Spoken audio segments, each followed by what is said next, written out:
सरकारकडे 2, 4, 8 दिवसाचा कालावधी मागून घेतला नाही. त्यांनी का सगळे सीसीटीव्ही जिल्ह्यातले काढून घेतले नाहीत?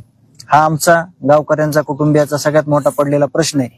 कारण का प्रसार माध्यमातून, पत्रकार बंधूंच्या माध्यमातून किंवा जे समाजातील घटक आहेत, जे लोक आहेत, त्यांनी ज्या प्रकारे सीसीटीव्ही फुटेज, ऑडिओ क्लिप, जे काही पुरावे जे की सढळ मानले जातात या केसमध्ये, हे त्यांनी ते देऊ शकले, तर या पोलीस यंत्रणेनं ह्याच्यावर का गांभीर्यानं घेतलं नाही?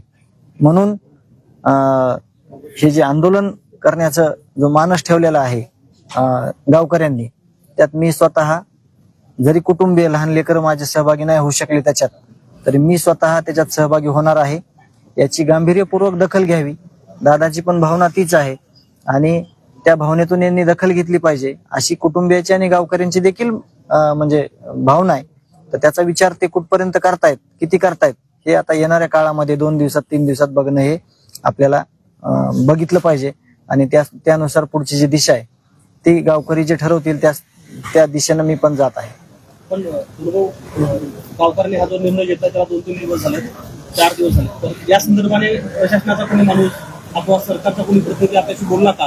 काही चर्चा झाली? या सरकारचा कोणी माणूस बोलला नाही. फक्त जे केस पोलीस स्टेशनचे PI साहेब आहेत त्यांनी मला 2 दिवसापूर्वी बोलले ह्याविषयी की पुढची दिशा काय आहे आणि कशा पद्धतीनं तुम्ही पुढचं करताय, हे एक अपवाद सोडता बाकी कुणीही या संदर्भात गावकऱ्यांना किंवा मला विचारणा केलेली नाही.